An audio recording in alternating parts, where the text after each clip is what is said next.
ya langsung saja tuliskan judulnya. Tapi tentu saja kan kita mencari referensi itu menggunakan referensi itu yang bisa dipertanggungjawabkan gitu ya.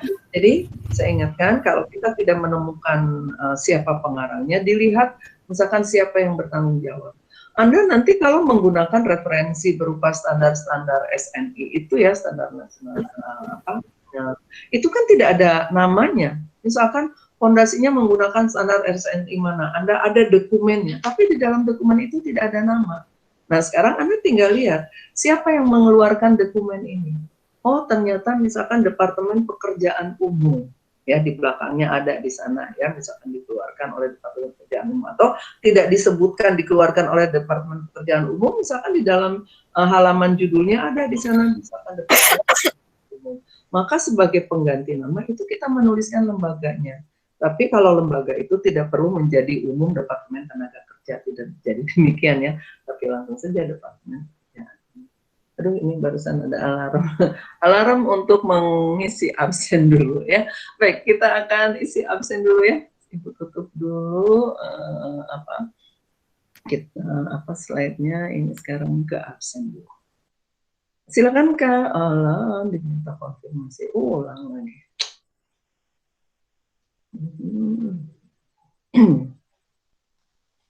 Ya, kalian belum bisa absen ya karena belum Ibu.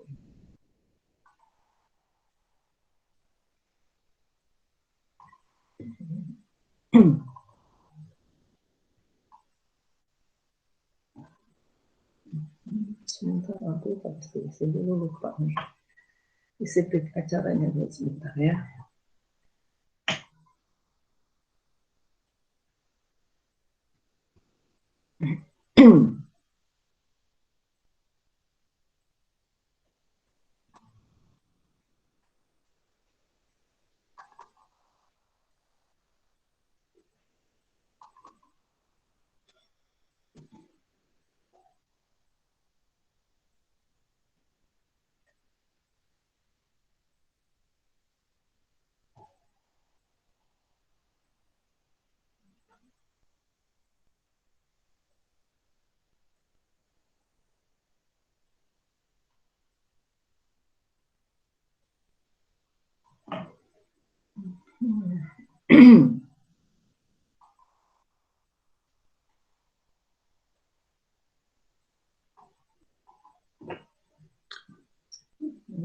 Tanggal ya.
Sebentar ya, ini lagi ini kok sulit banget sekali.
Sebentar ya.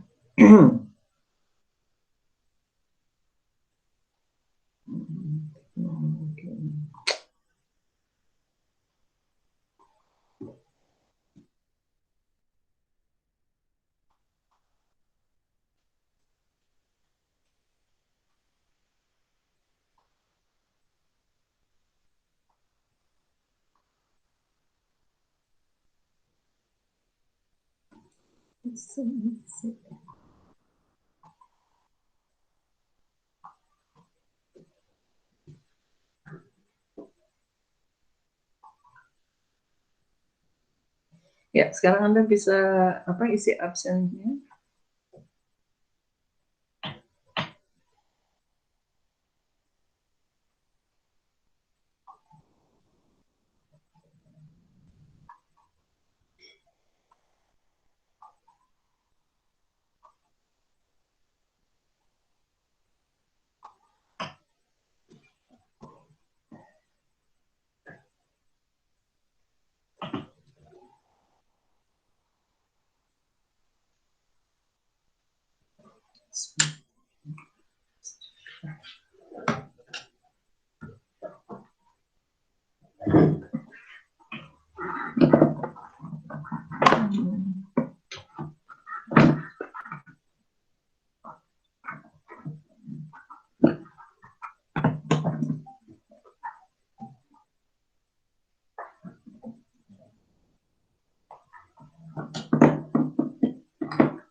Sudah isi absensinya?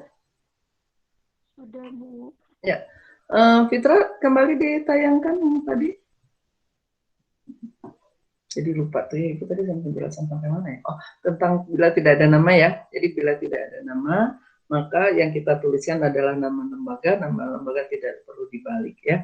Nah, kalau dalam kasus soal ini tentu saja karena tidak ada nama, tidak ada alfabetis yang bisa kita susun, itu otomatis kalau misalkan lambang bilangan itu akan tersusun paling bawah ya, tidak di dalam posisi di antara itu, tapi pasti akan bawah karena kan akan kumulatifkan dulu yang bisa disusun secara alfabetis begitu ya.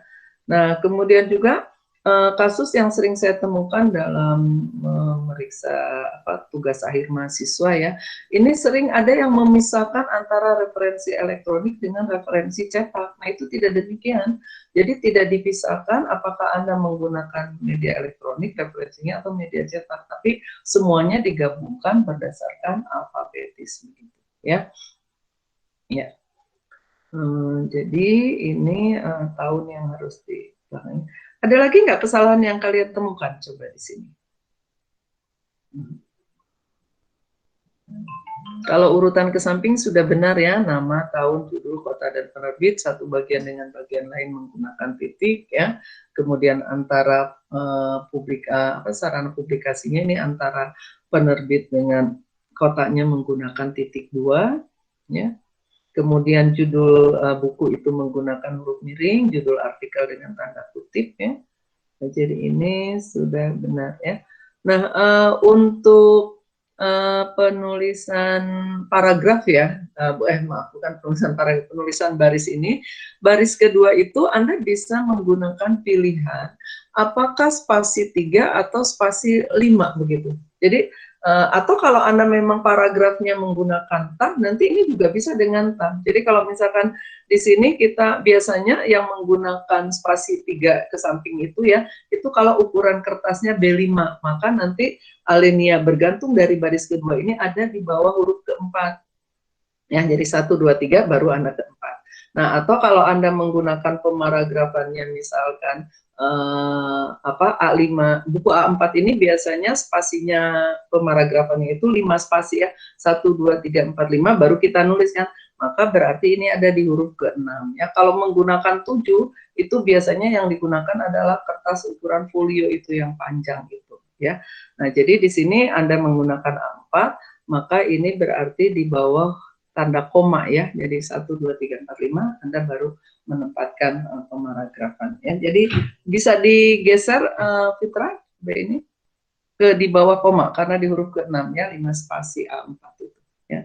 Itu konvensi naskah tuh, itu nanti urusannya bintang tuh ya, tapi sekaligus saja kita koreksi di sini ya. Jadi kemudian misalkan flower berarti ini di bawah huruf R rapletnya ya, kemudian komputerianya berarti di bawah huruf A gitu. Nah, jadi digeser ya di bawah huruf ke-6. Nah, kalau Anda memang pemaragrafannya menggunakan sarana komputer ya dengan tab ya ini juga sama. Anda gunakan dengan tab ya. Ini kan bisa langsung disusun secara alfabetis ya di blok, kemudian tuh ada help A to Z begitu kan? Bisa? Coba kita lihat. Anonimnya dibuang, kata anonim buang. Ya, itu anonimnya dibuang. Jadi itu nanti paling akhir.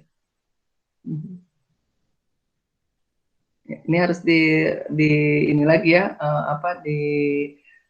edit lagi ya penulisannya. Ini kan spasi ini. Coba spasi rapatkan dulu semua.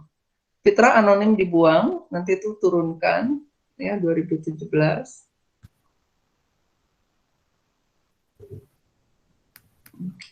Delaynya lama juga ya. Ya. Turun 2017-nya turunkan dulu. Turunkan bagaimana? Maksudnya di posisinya digunting kemudian turun di paling akhir, baris akhir. Karena itu kan nggak ada namanya. Ya. Nah, Anda tinggal enter di situ, betul. Kemudian setelah Bandung juga enter. Ya. Kemudian setelah 20 ini harus diperbaiki dulu. Kemudian turun lagi, enter lagi.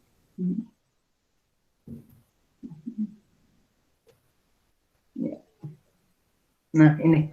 Kemudian ada lagi kesalahannya. Ini apa? Beri dong judul di atasnya. Daftar pustaka. Lupa itu. Daftar pustaka. Iya, berarti beri tulisan di atasnya judulnya. Daftar pustaka. Penulisan daftar pustaka gimana? Huruf kapital semua, fontnya. Hurufnya kapital semua. Terus, ya, berapa fontnya? Urusan nanti bintang nih.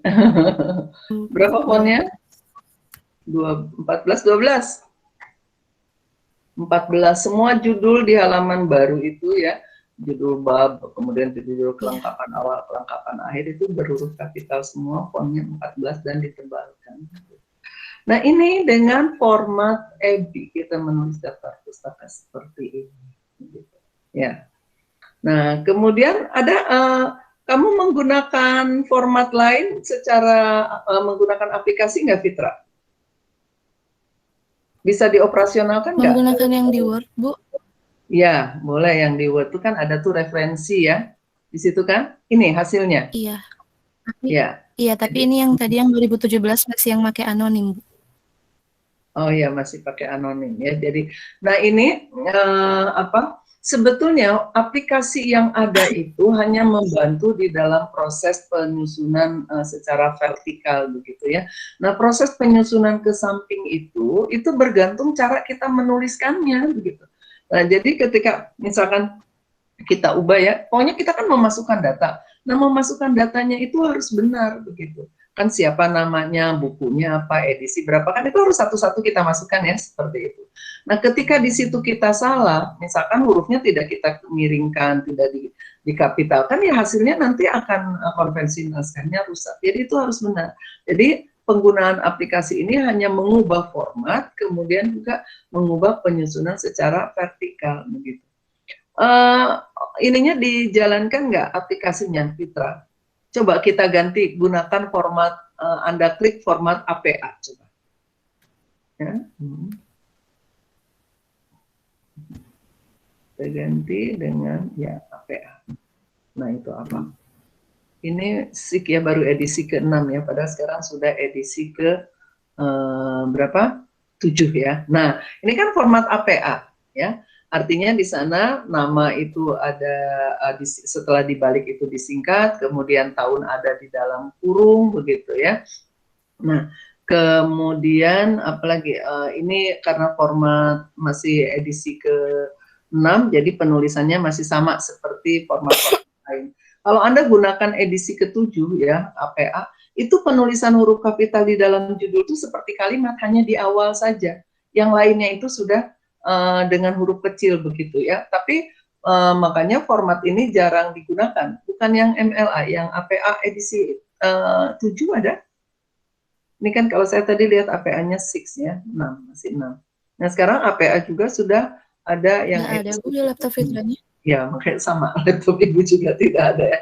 Tapi laptop yang terbaru di apa yang kalau yang keluaran tahun 2020 atau 2019 itu ada tuh format APA edisi 7 ya, 7 edition ya, misalkan seperti itu. Coba sekarang ke IEEE. Sudah ada belum di kamu IEE-nya? Coba klik apa lagi yang di atasnya. Kita coba ubah formatnya.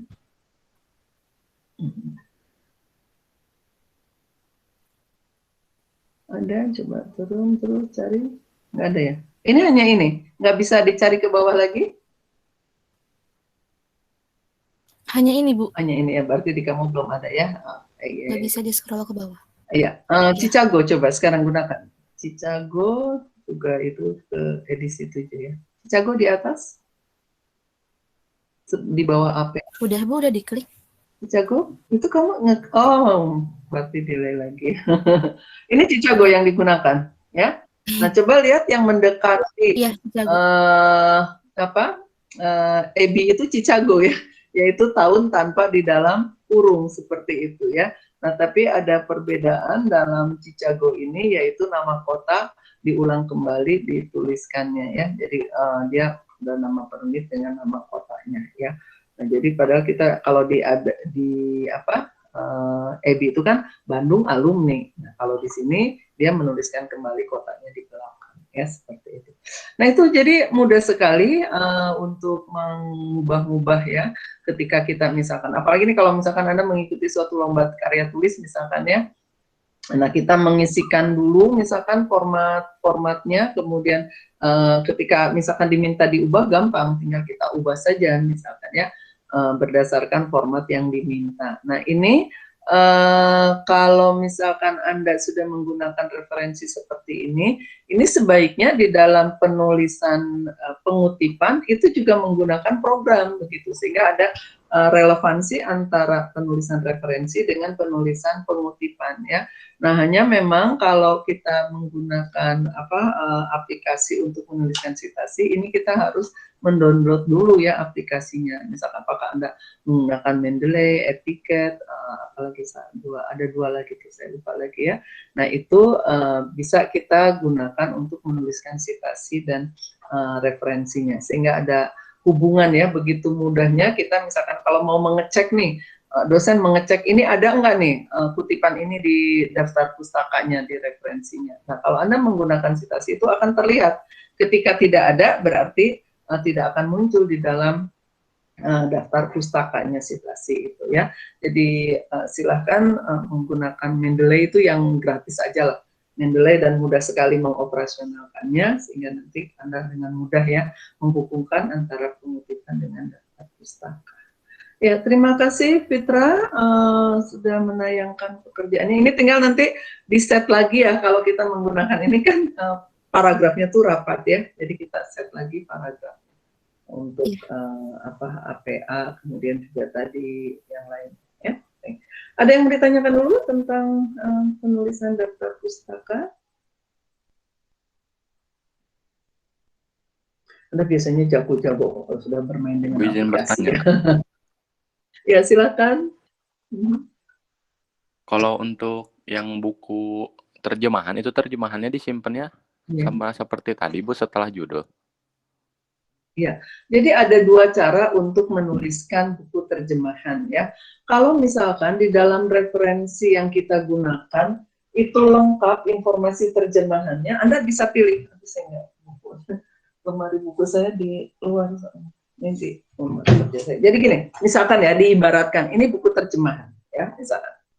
Nah, ada informasi biasanya tentang buku aslinya itu ada di halaman 3 bisa. Nanti ada judul aslinya siapa, judul aslinya apa, pengarangnya siapa, terbitan dan sebagainya. Itu biasanya ada informasi khusus untuk judul asli tersebut. Nah, Anda bisa memilih apakah Anda mau menuliskan nama penerjemahnya di awal atau buku nama pengarang aslinya di awal.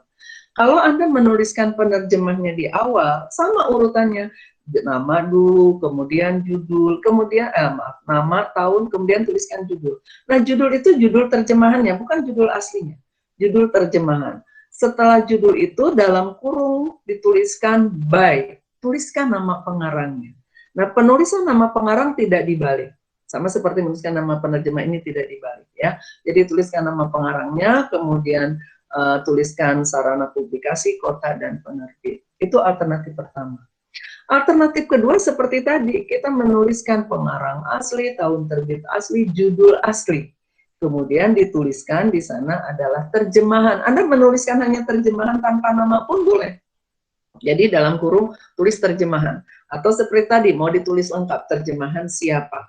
Ya. Nah, jadi kita bisa tuliskan itu, kemudian sarana publikasinya juga sama, sarana publikasi asli, kemudian terbitannya juga penerbitnya aslinya kita tuliskan. Nah, ini kaitkan kembali dengan pengutipan. Jadi kalau kita tuliskan dalam daftar pustaka adalah penerjemah, nanti di dalam pengutipan pun kita tuliskan penerjemahnya. Jangan sampai gini, Anda menuliskan di dalam kutipan itu adalah nama pengarang aslinya, sedangkan Anda di daftar pustakanya penerjemahnya. Misalnya. Nanti kan tidak akan ngeling, tidak akan terlihat misalkan, oh ini di mana bukunya, apa judul bukunya. Jadi ini harus konsisten. Ketika kita nulis nama pengarang asli di dalam pengutipan, maka di dalam daftar pustaka pun adalah pengarang aslinya. Ya, ketika kita tulis penerjemahnya, maka di dalam daftar pustaka pun informasi penerjemahan. Jadi seperti itu, Anda bisa pilih apakah mau nama pengarang aslinya atau nama penerjemahnya. Ya, kalau kita gunakan buku penerjemahan. Paham? Paham, Bu. Makasih. Ya. Ada lagi yang lain?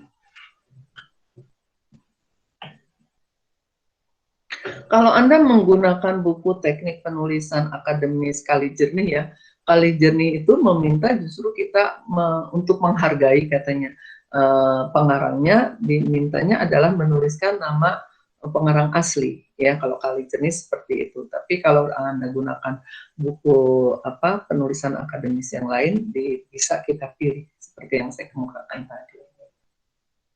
Masih ada?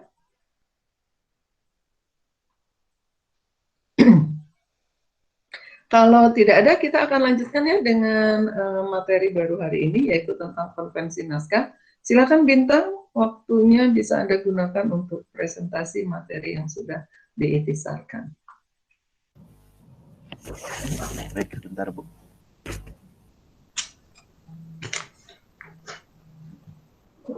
Saya di mana?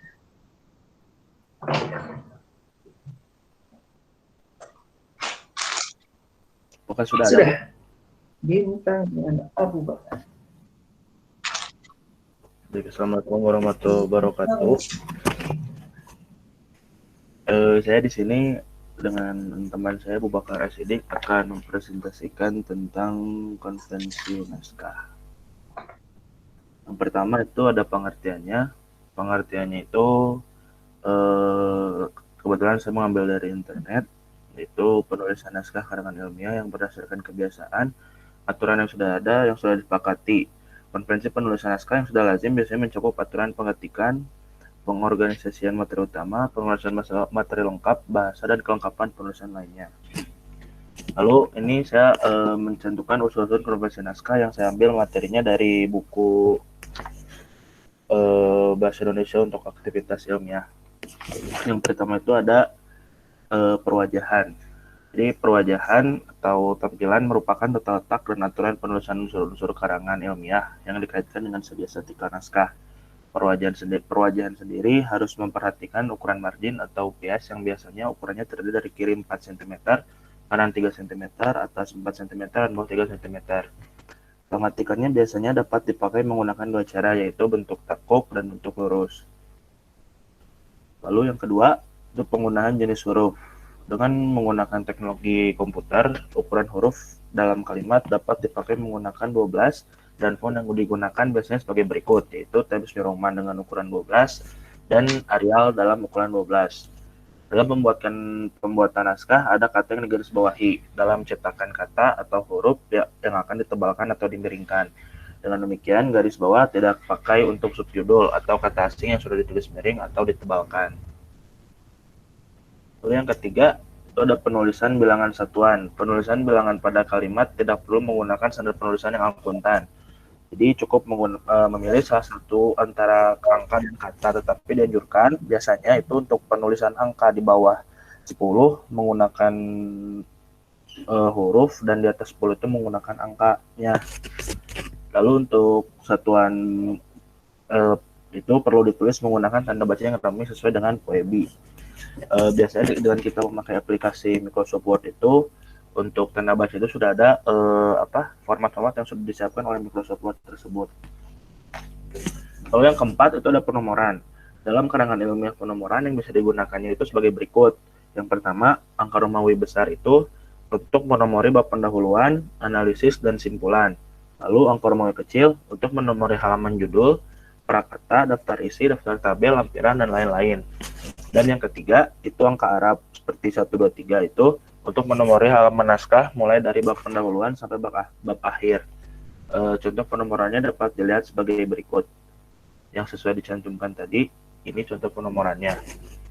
Lalu yang kelima itu ada pembuatan halaman judul.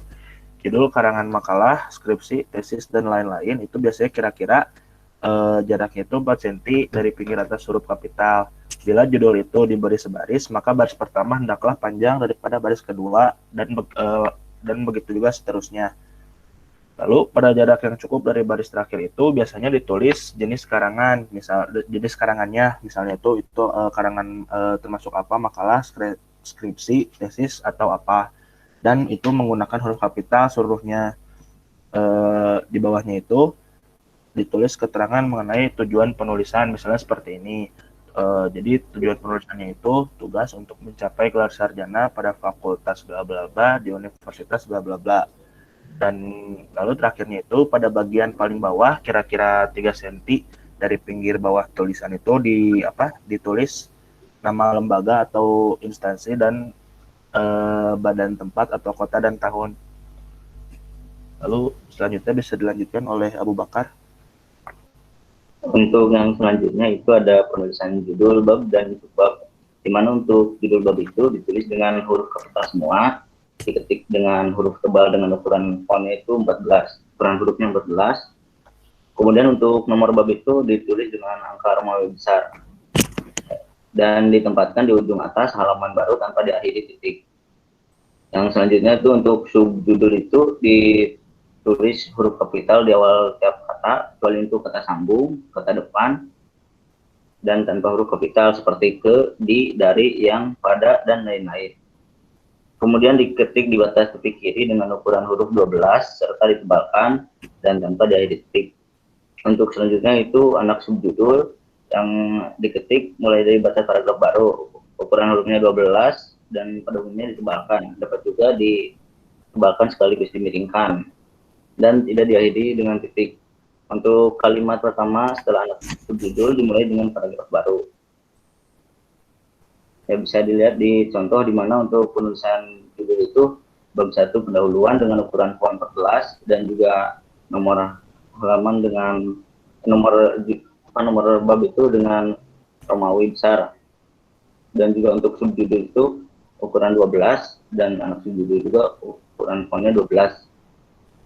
Dan untuk paragraf baru juga tadi bisa dilihat.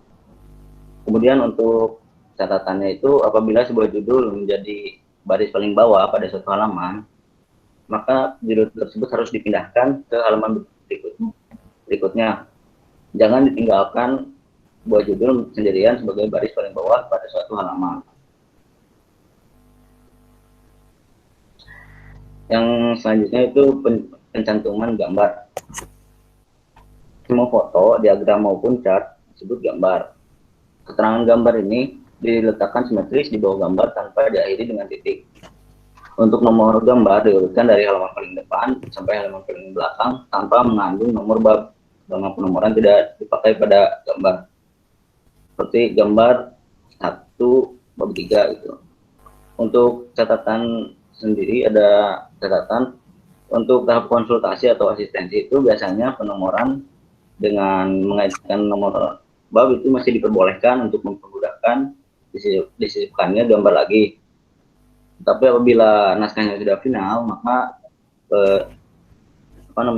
semua gambar harus diurutkan dari halaman 1 sampai dengan halaman lampiran. Judul gambar juga bisa ditulis dengan huruf kecil kecuali huruf awal judul dan dicantumkan di bawah gambar. Sedangkan nomor urut pada umumnya dengan angka Arab, seperti angka 1, 2, 3 yang kita ketahui sekarang. Nah, untuk contohnya ini ada gambar semen Portland dan keterangan gambar juga itu ada di bawah simetris dengan gambarnya itu gambar 1 semen Portland. Setelah angka 1 itu tidak ada titik dan juga di akhirnya tidak ada titik.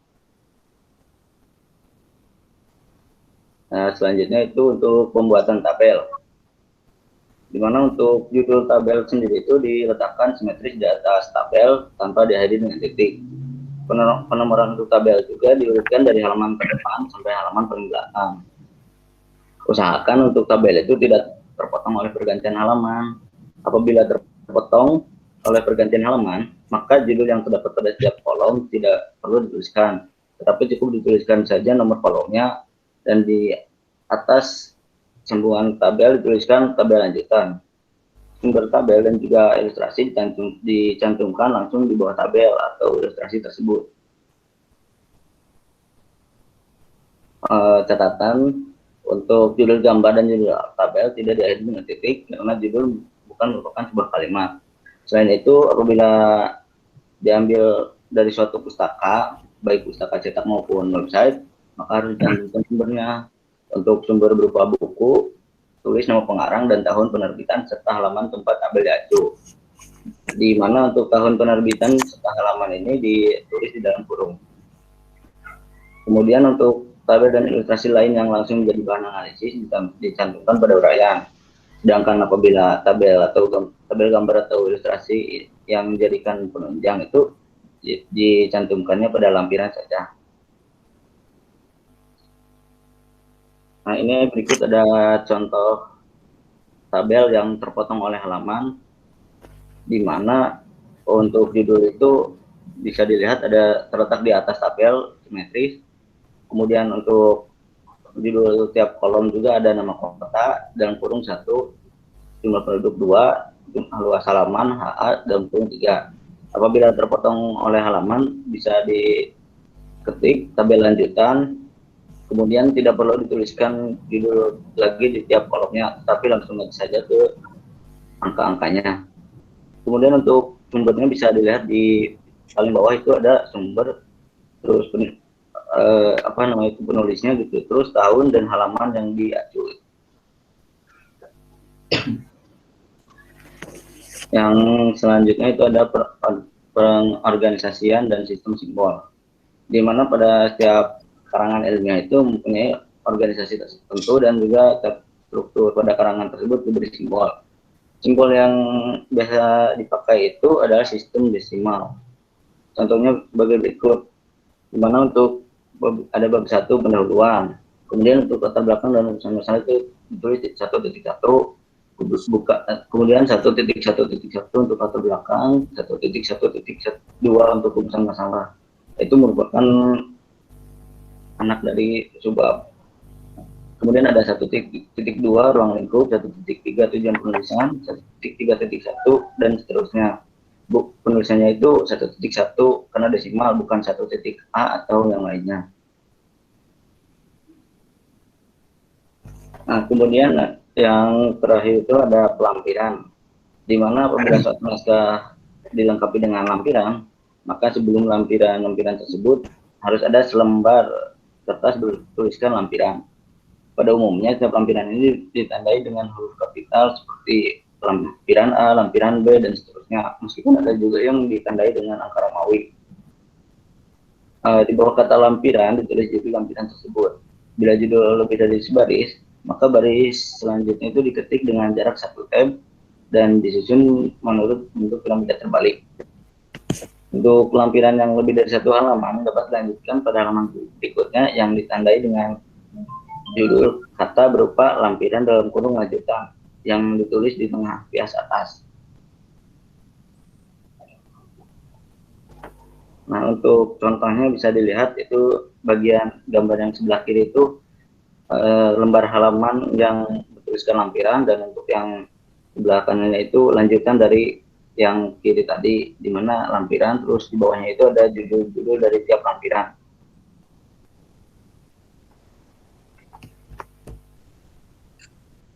Nah, mungkin cukup sekian presentasi dari kelompok kami. Apakah ada yang ditanyakan?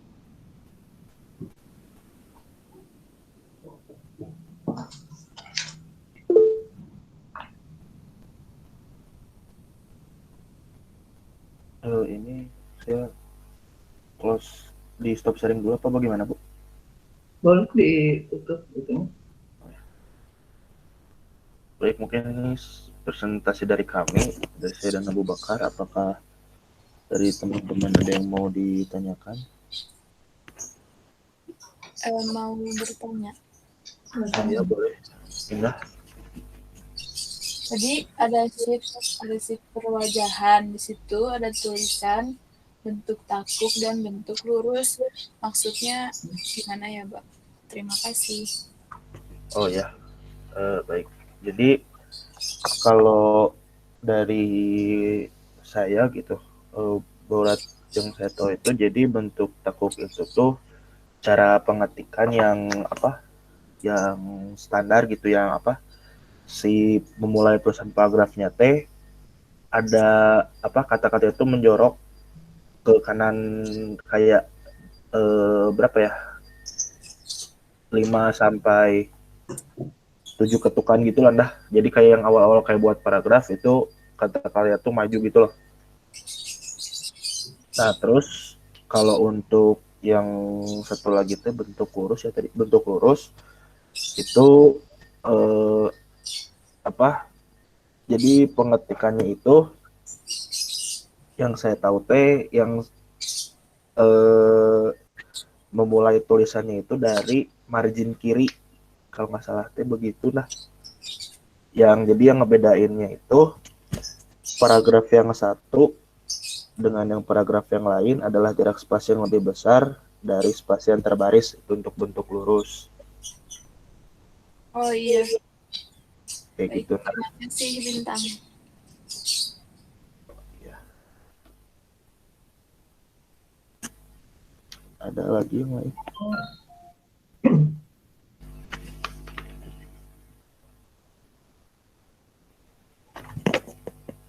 Silakan yang lain mau barangkali mengoreksi apa yang disampaikan juga boleh, atau mau menambahkan mungkin yang menggunakan sumber referensi lain.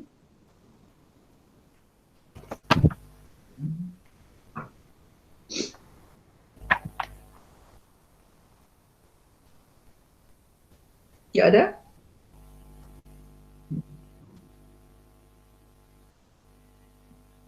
Kalau tidak ada, kita runut lagi ya dari awal. Bintang, tolong ditayangkan lagi yang tadi. Yang PPT-nya, Bu? Sebentar. Ya, tayangan PPT.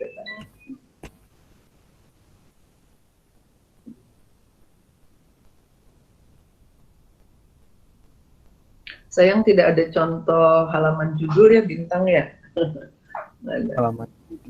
Ya, halaman judul yang lengkap tidak ada contohnya. Oh iya.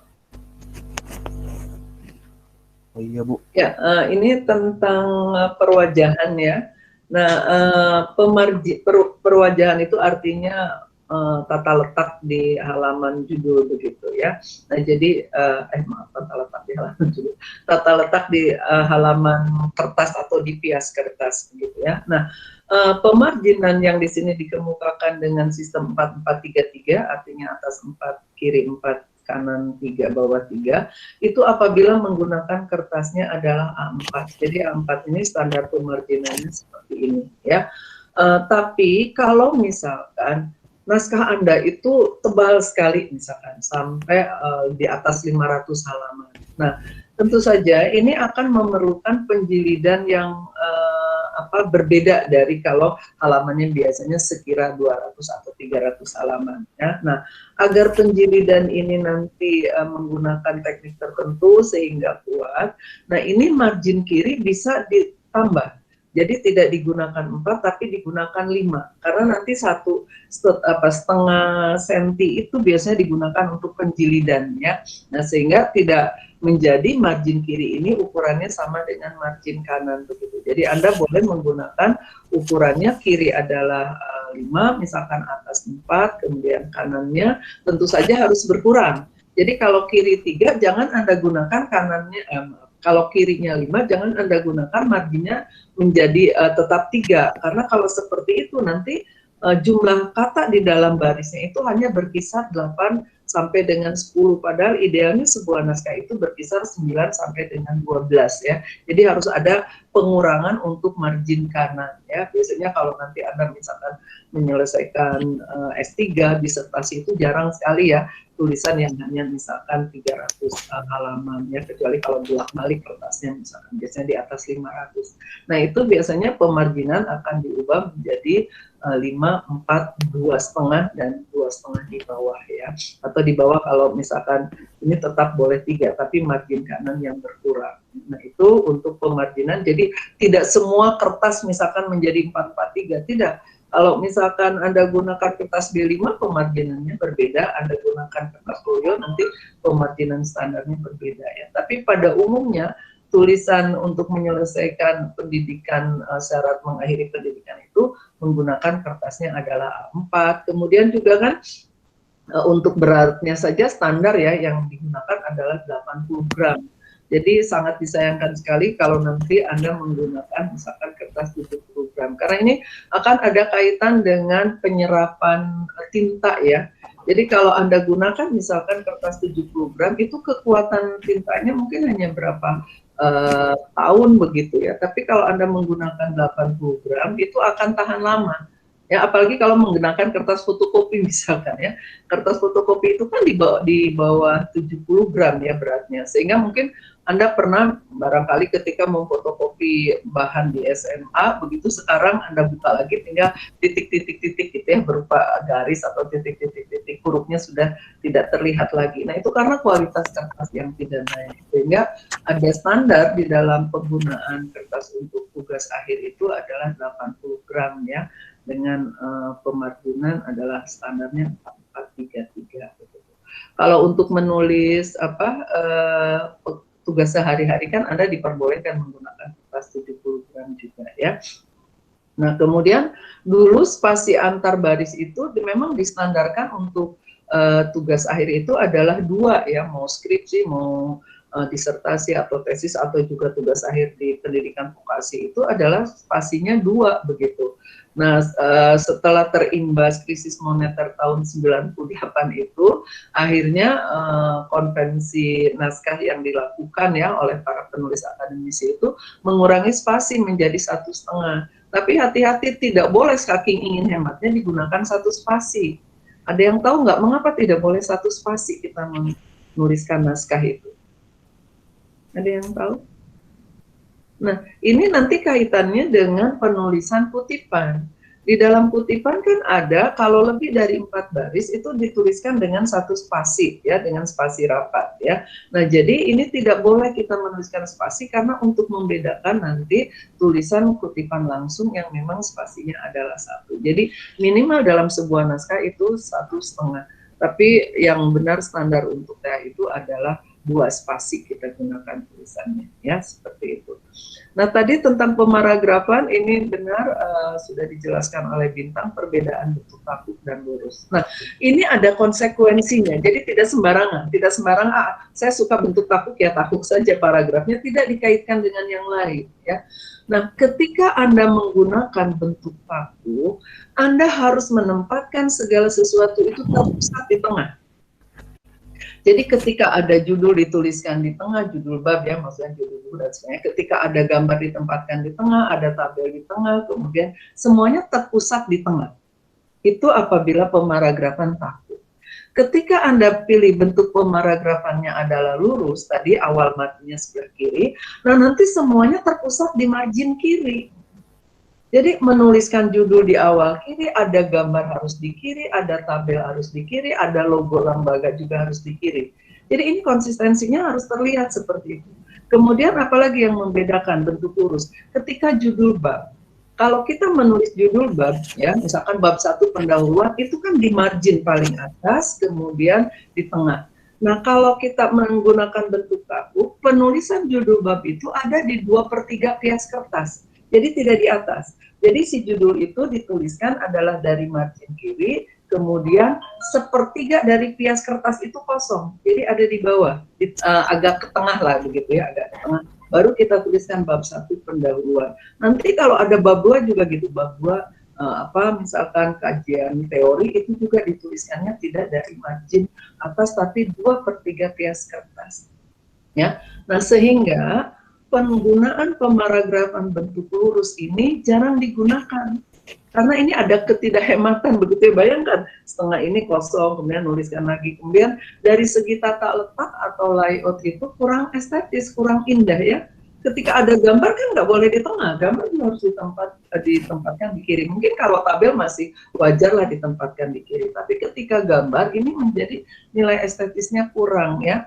Nah, sehingga bentuk lurus dalam penulisan karya tulis ilmiah ini jarang digunakan ya. Pada umumnya orang menggunakan bentuk takuk ya. Karena kalau nanti Anda menulis judul juga sama, harus semua di kiri. Judul, kedudukan karya tulis, kemudian nama Anda, logo lembaganya juga di kiri, kemudian lembaganya juga harus dituliskan di kiri ya. Jadi pada umumnya orang menggunakan bentuk takuk seperti itu ya. Itu untuk masalah perwajahan ya. Berikutnya ini tentang jenis huruf dan bentuk huruf ya. Nah, jadi di dalam naskah biasanya menggunakan jenisnya itu 2, Times New Roman atau Arial ya. Tapi pada umumnya orang menggunakan Times New Roman ya karena dia lebih ramping dibandingkan Arial. Sehingga kalau Anda menggunakan Arial ini dia akan memakan nanti kertas yang jumlahnya banyak ya. Mungkin kalau dengan Times New Roman bisa 1,5 halaman, kalau Arial akhirnya menjadi 2 halaman seperti itu. Maka pada umumnya standarnya adalah Times New Roman ukuran 12. Nah, bagaimana kalau di dalam bukan naskah begitu? Ya, kalau di luar naskah, misalkan Anda ingin menggunakan huruf lain, kalau di dalam gambarnya itu diperbolehkan. Di dalam gambarnya diperbolehkan Anda menggunakan ukuran yang berbeda. Tapi kalau tabel dalam bentuk naskah, nah ini tidak boleh. Jadi misalkan Anda membuat tabel dengan hurufnya misalkan yang bagus itu komik ya misalkan, nah itu tidak boleh. Karena tabel yang berupa naskah itu termasuk ke dalam naskah.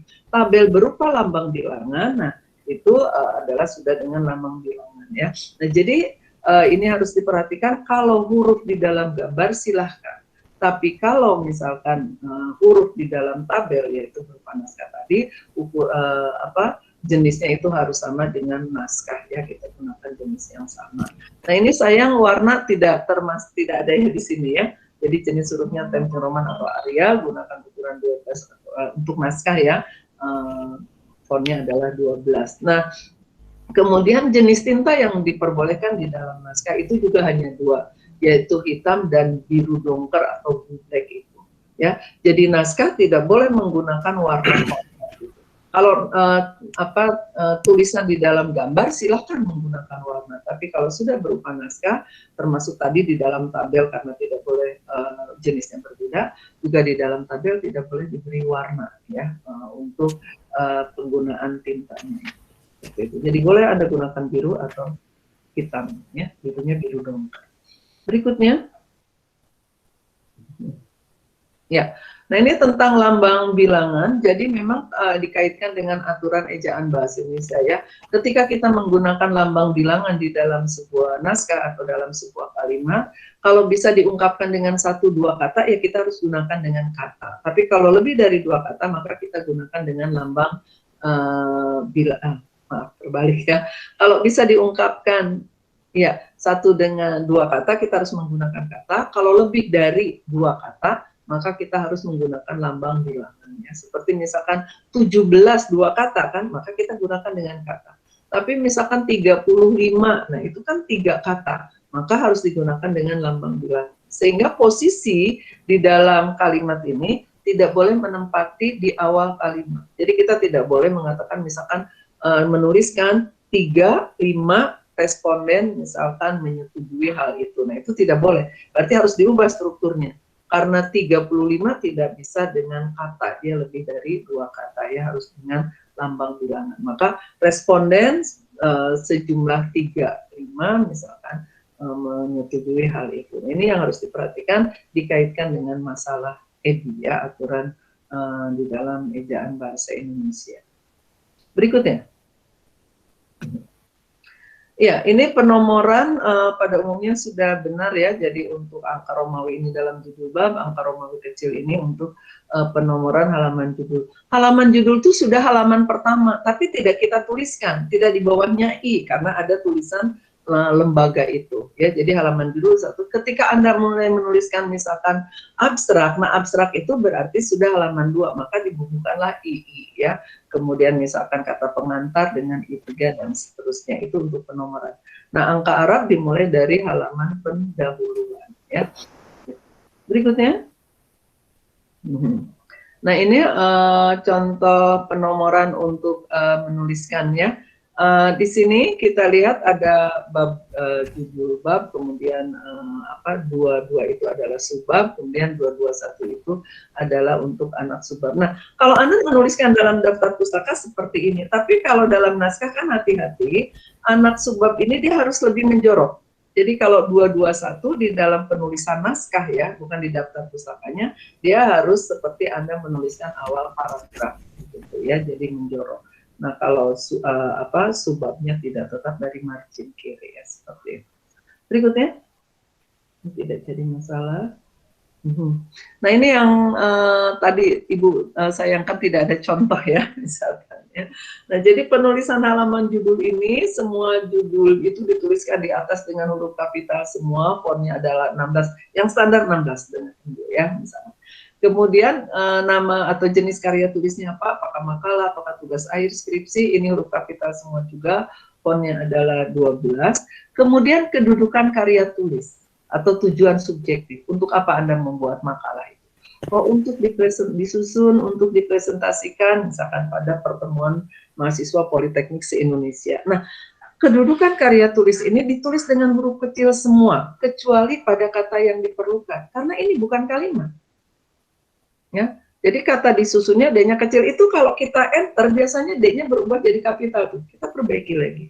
Ya, jadi menggunakan D kecil ya, kecuali pada yang diperlukan. Nah, kalau dalam tugas akhir misalkan kita tempatkan program studi sudah masuk di situ, di bawahnya tidak perlu dituliskan lagi. Kalau jurusan sudah dituliskan di situ, maka di bawahnya tidak dituliskan lagi. Tapi kalau Anda tidak menuliskan, misalkan Anda membuat makalah dalam mata kuliah, tidak dituliskan program studi di dalam kedudukan karya tulis, itu dituliskan di bawah. Misalkan, makalah disusun memenuhi tugas mata kuliah, proposal, dan tata tulis ilmiah. Anda cukup sampai di situ. Nah, maka di bawah nanti Anda tulis program studinya. Ya, program studi teknik perawatan dan perencanaan gedung misalkan, kemudian baru jurusan sipil, baru Politeknik Negeri Bandung ya. Makanya di dalam tugas akhir program studi dengan jurusan itu dituliskan di dalam kedudukan karya tulis tadi, sehingga di bawah hanya tertulis Politeknik Negeri Bandung. Itu untuk stylenya Polban begitu. Tapi kalau gaya selingkungnya, misalkan ITB, Unpad dan sebagainya, itu fakultas. Kalau mereka fakultas itu dituliskan di bawah. Jadi di atas itu hanya sampai dengan jurusannya saja, begitu ya. Kedudukan jurusan di kita tuh sama dengan prodi. Kalau fakultas di kita sama dengan jurusan, gitu ya. Nah, jadi itu untuk menuliskan kedudukan karya tulis ya. Tidak perlu dimiringkan. Ini tetap tidak perlu juga ditebalkan ya di halaman judul ini. Kemudian kita tuliskan adalah nama. Penulisan nama ini diawali dengan hanya setiap awal nama berhuruf kapital. Jadi tidak dituliskan semuanya berhuruf kapital. Hanya awalnya saja. Boleh diawali dengan kata oleh atau disusun oleh, tapi tidak pakai titik dua.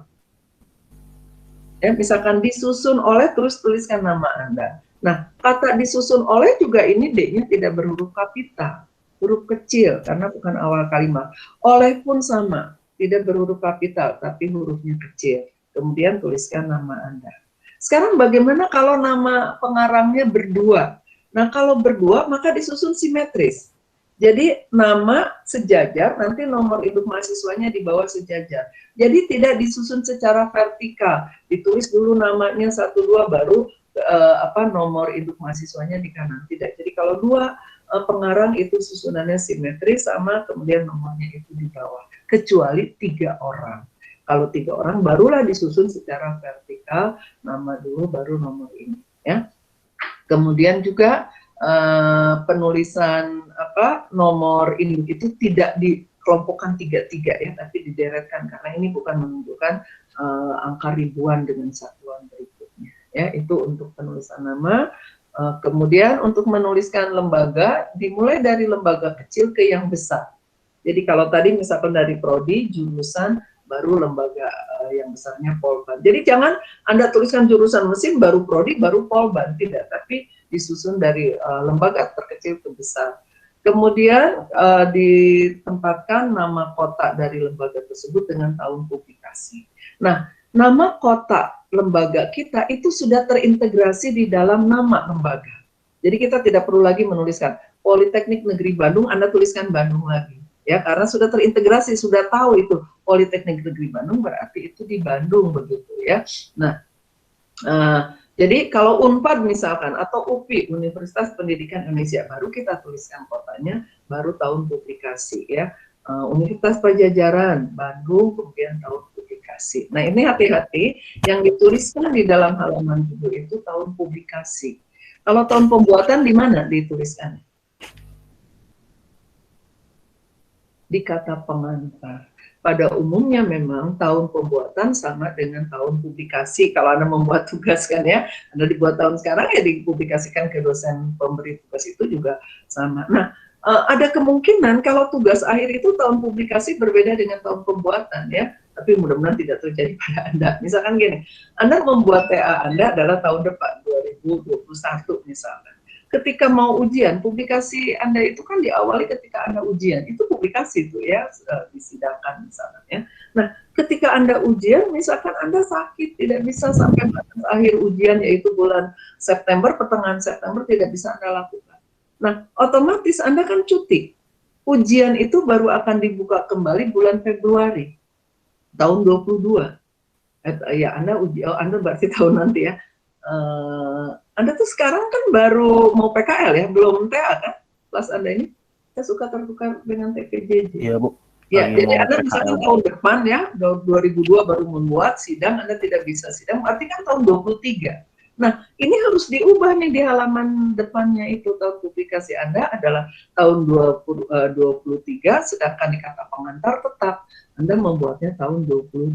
Jadi yang ada di halaman judul itu adalah tahun publikasi. Tahun pembuatan ada di kata pengantar. Ya, nah nama lembaga ini dituliskan dengan huruf kapital semua. Fontnya adalah 14. Jadi ukuran standar konvensi naskah ini adalah 16, 12, 12, 14. Ya. Nah, kemudian apa yang terjadi dengan gaya selingkung di Polban? Gayus Selingkuh di Polban ketika kepemimpinan PD1-nya Ibu Ari. Nah, judul itu ditulis dalam 2 bahasa, yaitu bahasa Indonesia dan bahasa asing, sehingga terjadi pemadatan di dalam judul itu. Ya, nah ini akhirnya mengubah standar yang sudah berdasarkan konvensi naskah.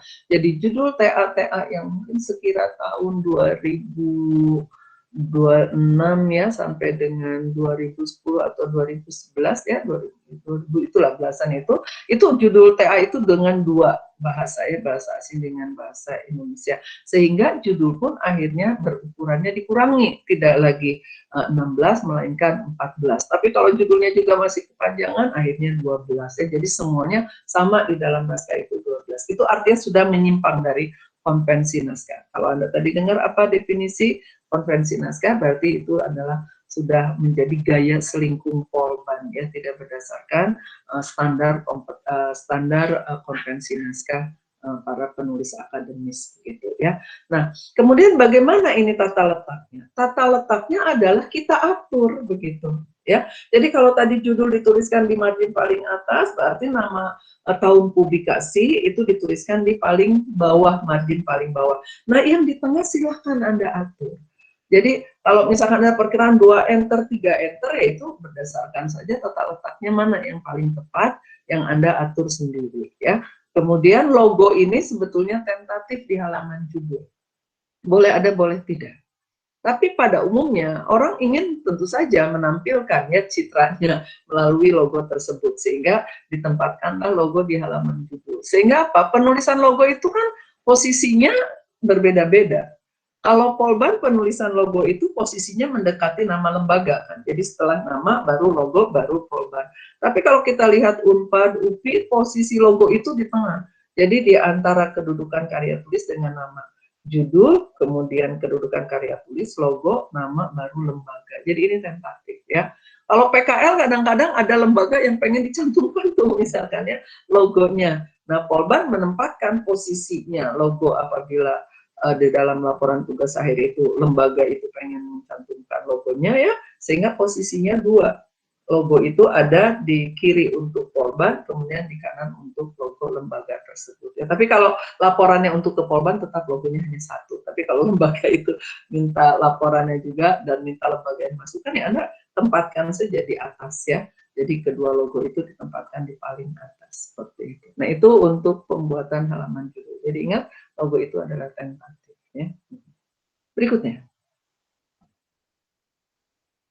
Ya, ini cukup jelas ya, hanya ini hati-hati untuk penulisan anak subbab tadi. Saya katakan kalau di dalam naskah dia harus menjorok ya. Jadi kalau tadi sudah diberi contoh, misalkan gini, Anda menuliskan di bab 1 itu 1.3 tujuan dan manfaat. Nah, 1.3 tujuan dan manfaat itu dari margin kiri. Sekarang kan Anda akan uraikan 1.31 tujuan, 1.32 manfaat. Nah, ini penulisan judulnya dia masuk ya. Jadi Anda jorokkan sesuai dengan ukuran paragraf Anda. Kalau paragraf Anda gunakan tab, berarti tab baru ditulislah 1.31 tujuan. Dan subjudul ini selain ditebalkan juga dimiringkan. Nah, penulisan subjudul itu hanya sampai subbab. Ya, jadi ada bab, sampai anak subbab ya. Ada bab, kemudian subbab, anak subbab. Jadi hanya 3 digit. Tidak ada sampai 4-5 digit. Tidak ada cucu subbab. Tidak ada buyut subbab begitu ya. Jadi hanya ada bab, subbab, anak subbab. Jadi maka penomoran itu hanya sampai 3 angka. Tidak ada 4 angka. Kalau sudah seperti itu Anda ubah. Apakah dengan misalkan A, kemudian titik, ini akan terurai lagi. A dalam kurung, ini akan terurai lagi. A kurung buka, kurung tutup. Begitu, itu bisa Anda siasati seperti itu. Ya, jadi tidak ada penomoran sampai lebih dari 3 angka. Kemudian berikutnya, nah ini ya sudah tadi. Jadi anak subjudulnya ini harusnya dimiringkan. Ya. Kemudian penulisan bab pendahuluan, judul-judul di atas itu kalau tidak cukup 1 baris ya, itu gunakan spasi rapat. Jadi tidak 1,5 spasi seperti itu, tapi spasinya rapat ya. Nah, sebetulnya idealnya gini, bab 1 pendahuluan 1 baris. Tapi kan biasanya kalau bab 2 itu dia akan lebih banyak judulnya, bab 3 akan lebih banyak judulnya juga kata-katanya. Nah, sehingga ini akhirnya menyesuaikan dengan bab selanjutnya gitu. Kalau bab selanjutnya dituliskan dengan 2 baris, antara bab 1 dengan katanya itu terpisah, nah maka di sini pun dipisahkan. Ini agar konsistensi antara bab 1, 2, 3, dan seterusnya begitu. Nah, tetapi hati-hati, kalau dalam daftar isi tidak dibeginikan. Saya sering melihat tulis orang daftar isi bab 1 pendahuluannya di bawah, tidak ya. Jadi mungkin copy paste dari situ langsung ditempatkan. Kalau di dalam daftar isi ya diderekkan bab 1 pendahuluan begitu ya. Nah, jadi ada perbedaan. Nah, ini pun kalau kita tuliskan bab 1 pendahuluan karena misalkan judul-judul bab berikutnya itu simpel ya, tidak banyak menggunakan kata, ya silakan saja Anda tuliskan bab 1 langsung kata pendahuluan, tidak dijadikan 2 baris. Tapi pada umumnya kelazimannya dijadikan 2 baris. Jadi bab di atas baru judul dari babnya di bawah ya. Ini jangan lupa ya, jadi ini harusnya dimiringkan. Selanjutnya, sebentar, tolong kembali lagi Bintang. Ini juga saya mumpung ingat nih. Di dalam naskah, hati-hati di dalam naskah. Kalau Anda menuliskan naskah, ya sekarang misalkan di sini bab 1 adalah latar belakang. Nah, awal paragraf memang menjorok, tapi baris berikutnya itu bukan di bawah huruf S. Baris berikutnya itu adalah di margin batas kiri, jadi di bawah angka 1. Gitu. Sama seperti ini kan, ketika Anda menuliskan misalkan ini tujuan, ya misalkan di sini 131 tujuan. Nah, awal paragrafnya memang menjorok, tapi ini hurufnya bukan di bawah angka 1 ini, tapi harusnya di bawah angka ini, gitu ya. Nah, jadi naskah itu bukan di bawah huruf dari subjudul tersebut, tapi mulainya menjorok, tapi baris berikutnya itu adalah dari margin paling kiri, ya seperti itu. Itu mumpung ingatkan anak suka saya temukan tulisan seperti itu, sehingga apa? Nanti ketika anak subab menjadi sangat sedikit sekali spasi ke sampingnya, ya. Lanjut, bentar. Ya, berikutnya. Ini jangan meninggalkan sebuah judul di halaman terakhir ya, di baris terakhir. Terus, nah ini pencantuman gambar. Ya, sekarang kalau tidak salah di pedoman Polban yang tahun 2017 ya, penomoran gambar itu disertai dengan keberadaannya di bab berapa. Jadi gambar 2.1, artinya gambar di bab 2 nomor urut 1, gambar 2.2, gambar di bab 2 nomor urut 2. Nah, itu tidak memudahkan pembaca mencari atau melihat berapa gambar yang ada di situ. Tapi penomoran gambar itu diintegrasikan 1 sampai akhir. Ya. Nah, boleh menggunakan 2 angka apabila gambar itu bagian dari gambar yang ada di atasnya. Misalkan gini, di sipil ini kemungkinan terjadi. Jadi kalau Anda lihat di aturan pedoman umum ejaan bahasa Indonesia di halaman 29 itu ada ya. Misalkan Anda membuat gambar 1 itu gambar rumah. Misalkan gambar rumah tampak depan dan samping. Nah, kemudian di dalam gambar rumah itu ada gambar denah.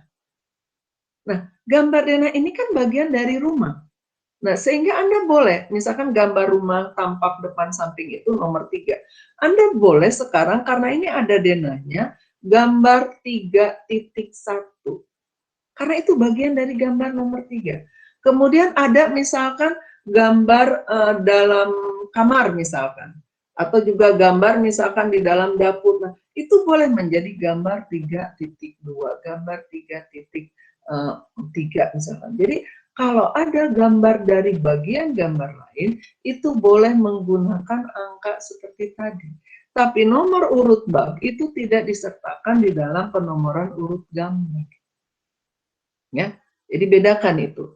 Kalau ada gambar bagian dari gambar yang lebih luas, silakan menggunakan nomor seperti tadi.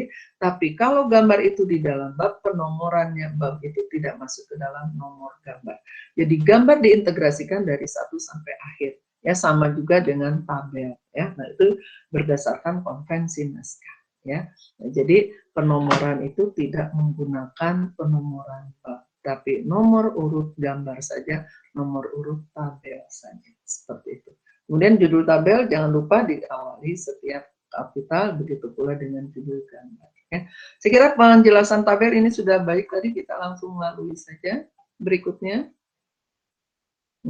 Ini ya, sama ya kalau gambar dengan tabel, misalkan Anda gambarnya mengambil dari sumber lain, sertakan sumbernya. Anda boleh menempatkan di bawah sebelah kiri ya. Nah, atau di dalam struktur kalimat, misalkan untuk merujuk pada gambar kutipan itu, misalkan hal ini dapat disimak pada gambar yang dikutip dari, nah tuliskan sumbernya, misalkan Subroto 2015 berikut ini, baru gambar. Atau Anda tidak mencantumkan di dalam naskah, misalkan hal ini bisa disimak pada gambar berikut ini, tapi gambarnya itu bersumber dari lain, tuliskan sumber gambar seperti tabel, yaitu di kiri ya, gambar tersebut ya. Berikutnya di bawah ya, kiri bawah. Tabel sudah benar tadi, lanjut saja pembuatan tabel. Terus lagi, saya tadi ingin lampiran agak, ini tadi sudah sistem simbol juga ya. Nah ini tadi Anda memberikan terakhir, coba ada daftar lampiran semuanya huruf kapital. Nah ini ya, hati-hati penulisan daftar lampiran, kalau ini ada daftar lampirannya, itu judul itu tetap huruf kecil kecuali di setiap awal kata. Yang dituliskan dengan huruf besar ini adalah untuk misalkan gini. Nah ya, itu di dalam setiap judul awal. Jadi misalkan ini adalah, kadang-kadang kan lampiran itu tidak satu halaman, mungkin lampiran itu bisa satu berkas misalkan ya. Nah jadi di sini misalkan lampiran dokumen MOU, kesepakatan misalkan gitu. Nah ini ditulis huruf kapital semua. Nanti baru di belakangnya ini adalah lampiran-lampiran itu yang dituliskan dengan huruf kapital. Nah, kalau tulisan lampiran ini adalah setelah Anda tulis daftar pustaka, itu satu berkas di belakangnya ini lampiran. Nah, ketika Anda sekarang lampirannya berbeda-beda, maka Anda tuliskan setiap judul ini adalah dengan huruf kapital. Nah, tapi kalau dalam bentuk daftar seperti ini, kan itu ditempatkannya di awal, di kelengkapan awal. Di atasnya adalah daftar lampiran. Nah, daftar lampiran hurufnya tetap kecil kecuali di awal-awal. Jadi sama seperti Anda menulis daftar gambar. Ya, ini saya mengecek ini saja. Jadi lampiran 7, kartu bimbingan skripsi. Jadi cukup KS dengan apa nih, KB dengan S-nya saja yang kapital, dan daftar ini ditempatkan di awal, bukan ditempatkan di akhir. Nah, kalau di akhir, kata pertama setelah Anda menulis daftar pustaka, benar, tempatkan lampiran. Berikutnya, nah ada lampirannya, beri judul di atas masing-masingnya itu ya. Jadi misalkan lampiran A, surat izin penelitian. Nah, ada surat izinnya. Nanti lampiran B apa? Atau kalau memang bisa misalkan apa Anda bisa tempelkan di sini, tidak jadi masalah ya. Ini judul ini jadi satu-satu dalam judul, tidak dideretkan seperti ini. Kalau yang dideretkan berarti itu namanya daftar lampiran. Hurufnya adalah kecil, kecuali di setiap awal. Begitu tentang konvensi naskah, ada yang ditanyakan? Terima kasih Bintang. Silakan kalau ada yang ditanyakan. Baik Bu, sama-sama Bu. Kalau tidak, untuk praktik tentang konvensi naskah, Anda mencari satu TA, ya, satu TA dari kakak kelas Anda, nanti sumbernya sebutkan namanya siapa, angkatan berapa ya. Nah, kita analisis ya tentang konvensi naskah dari TA tersebut. Nah, untuk memperoleh TA Anda kan nggak mungkin ya ke bawah tanah gitu ya, ke lobby di sana. Anda bisa masuk ke perpustakaan Polban, ke repositorinya ya. Jadi ke perpustakaan Polban nanti cari satu TA begitu yang bisa Anda analisis. TA-nya untuk jurusan sipil saja ya. Kemudian Anda unduh informasi itu, kemudian Anda analisis konvensi naskahnya ya. Nah, ini dilakukan oleh kelompok 2 orang. Jadi temukan kesalahan apa yang terdapat di dalam TA tersebut. Mungkin halaman judulnya tidak salah, oh tapi di kata pengantarnya salah, atau misalkan di abstraknya salah. Nah, Anda temukan ya kesalahan-kesalahan konvensi naskah dalam sebuah TA yang dikerjakan berkelompok. Kemudian ditulis dulu, nanti dalam laporannya Anda buat laporan evaluasi konvensi naskah. Sebutkan judulnya, kemudian siapa pengarangnya, kemudian nomor induk, kemudian temuan Anda ya, Anda tuliskan, ditik saja ya supaya mudah dibaca, ditik dalam bagan. Jadi buat 2 bagan ya. Jadi ini dibuat 2 kolom. Anda temukan kesalahannya dulu, nanti perbaikannya kita lakukan yang akan datang, gitu ya, minggu yang akan datang. Jadi sekarang hanya untuk menemukan kesalahannya saja dulu, sehingga nanti perbaikannya kita lakukan minggu depan. Paham?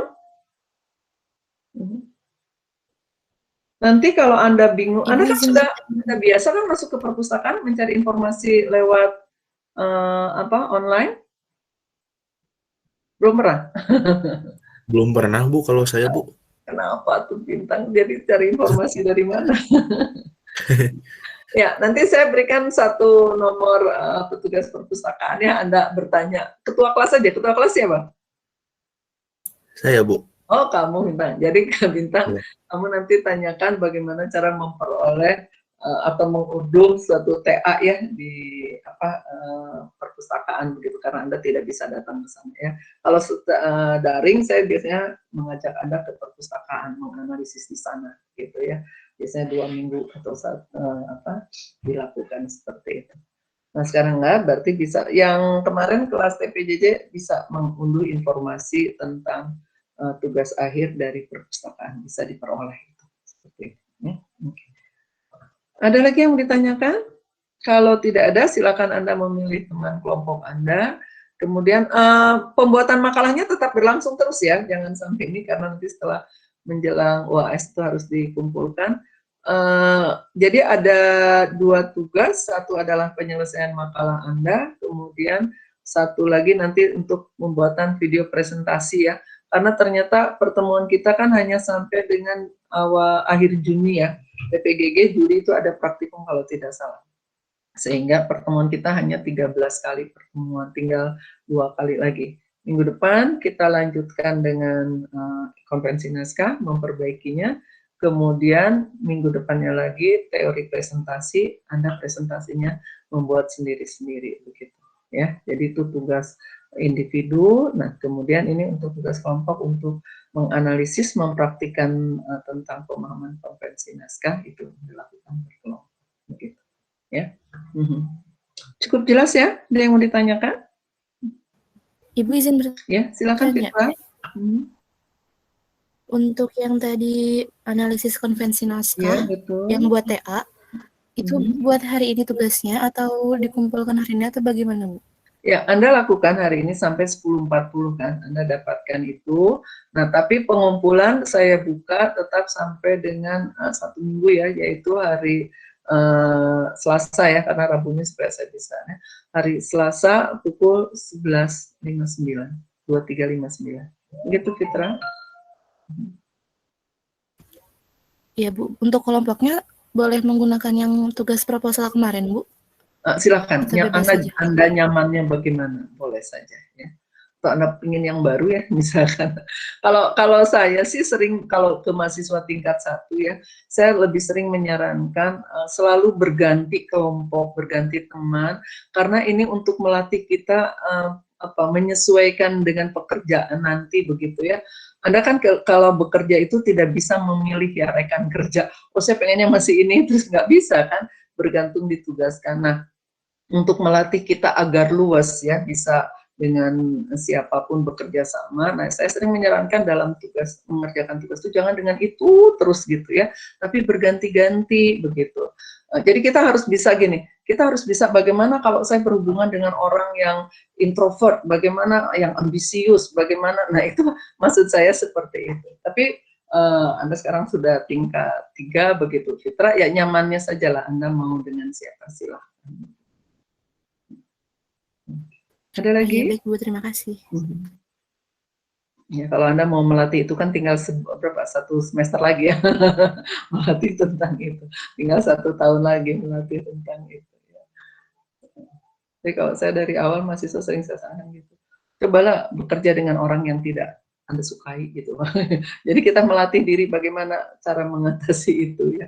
Kalau kita kerjasama dengan orang yang selalu nyaman dengan kita kan enak saja ya, tapi begitu kita bekerja sama dengan orang tidak nyaman, di dunia kerja tuh nanti gitu loh, ya tidak selalu orang itu enak diajak kerja sama gitu ya, ada yang ngeyel, ada yang itu, nah kitanya yang harus bisa mengatasi itu, ya. Dunia kerja itu kejam dibanding dunia kampus ya. Tapi kalau bagi mahasiswa kampus, dunia kampus korban lebih kejam dari dunia kampus lain katanya gitu. Ya, ada lagi yang mau ditanyakan?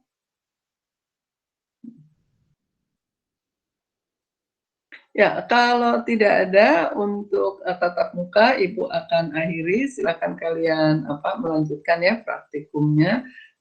Kita akan bertemu lagi nanti di minggu yang akan datang, yaitu menayangkan hasil temuan kalian ya. Jadi temuan kalian tuh ditayangkan masing-masing kelompok mungkin bisa 10 menit ya. Kemudian nanti minggu depan kita lakukan perbaikannya seperti itu ya. Saya hanya minta dikumpulkan lewat GCL itu supaya saya bisa melihat temuan Anda itu tepat atau tidak. Gitu ya. Tapi saya tidak akan melakukan penilaian dari sini dulu, karena nanti penilaian setelah kita lakukan perbaikan. Gitu, ya. Baik, Ibu akan keluar ya dari Gimit ini. Wassalamualaikum warahmatullahi wabarakatuh. Waalaikumsalam warahmatullahi wabarakatuh. Terima kasih, Bu.